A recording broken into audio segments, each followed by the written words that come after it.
নমস্কার, জ্যোতিষ চর্চা ইউটিউব চ্যানেলে স্বাগত জানাই। আজ বলবো কর্কট রাশির 2024-এর আগস্ট মাস কেমন যাবে। 2024 কেমন যাবে। শরীর স্বাস্থ্য বেশ ভালো যাবে। 26 তারিখ পর্যন্ত রবি আপনার রাশিতে আছে, আপনি খুব ফোকাস থাকবেন, এনার্জি ফুল থাকবে।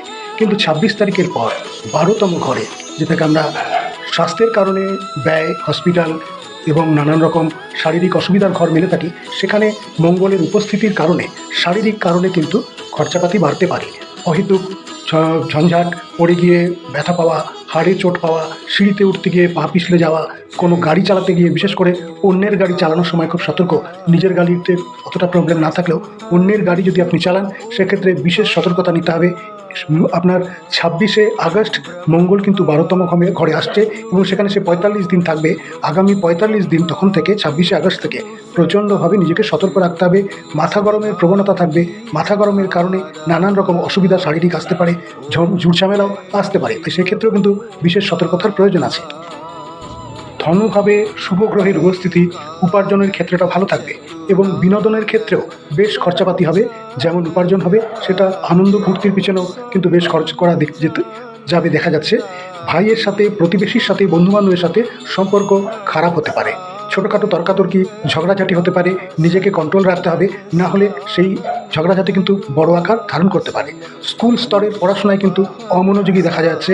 মোবাইল, ফেসবুক, ইউটিউব, খেলাধুলা, গান বাজনা, বিনোদন নিয়ে সে অনেকটা সময় কাটাবে এবং তাকে সে পথে কিছু অ্যাডভাইস করতে গেলে সে কিন্তু মাথা গরম করবে। তাই স্কুল স্তরের পড়াশোনা যারা করছে, তাদের অভিভাবকদের বলবো সে ব্যাপারে একটু সতর্ক থাকতে। তবে যারা উচ্চশিক্ষায় আছে, তাদের জন্য কিন্তু খুব ভালো সুযোগ দেখতে পাওয়া যাচ্ছে।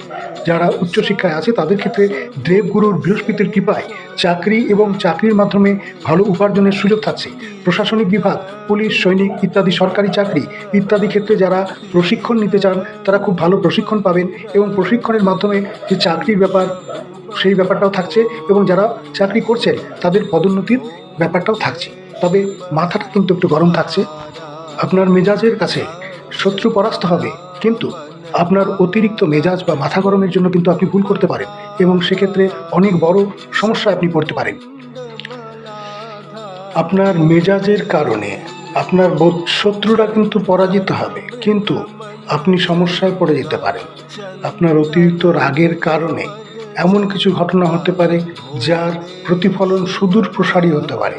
সুতরাং নিজেকে কন্ট্রোল রাখতে হবে। মনে রাখতে হবে, কর্কট রাশিতে শনির ধাইয়া চলছে। সুতরাং কোনো কাজ দেরি হয়ে যাওয়া, বিরক্তি এসে যাওয়া, অহেতুক টেনশন ইত্যাদি কিন্তু আপনার সামনে বিরাজ করবে। সুতরাং ধৈর্য ধরে আপনাকে সেই কাজ অতিক্রম করতে হবে। শনি কিন্তু ধৈর্যের পরীক্ষা নেয়। সুতরাং ধৈর্য ধরেই সেই সময়টাকে পার করতে হবে। 26শে আগস্ট থেকে 45 দিন মেজাজ ঠান্ডা রাখতে হবে। সপ্তম বিভাগে আমরা দেখি বিবাহিত জীবন, সেখানে শনি দেবতা আছে। অষ্টম গৃহ থেকে শনি দেবতা বক্রীহে সপ্তমের দৃষ্টি দিচ্ছে। এটা শুভ লক্ষণ। আপনার বিবাহিত জীবন কর্মময় থাকবে, আপনাদের দুজনের আন্ডারস্ট্যান্ডিং ভালো থাকবে, সংসারে নানান রকম নতুন কাজকর্ম সম্ভব।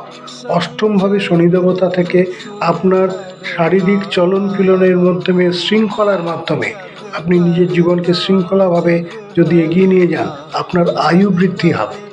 ভাগ্যের স্থানে রাহু বসে আছে দেবগুরু বৃহস্পতির ঘরে এবং দেবগুরু বৃহস্পতি নিজে মিত্রগ্রহ মঙ্গলের সঙ্গে শত্রু গৃহে বসে আছে। সুতরাং ভাগ্য কিন্তু আপনাকে খুব একটা সাপোর্ট করবে না। সেক্ষেত্রে রাহু এই বিরক্তি বা আপনাকে যাতে না সাপোর্ট আপনি পান, সেক্ষেত্রে রাহু তাকে সহযোগিতা করবে।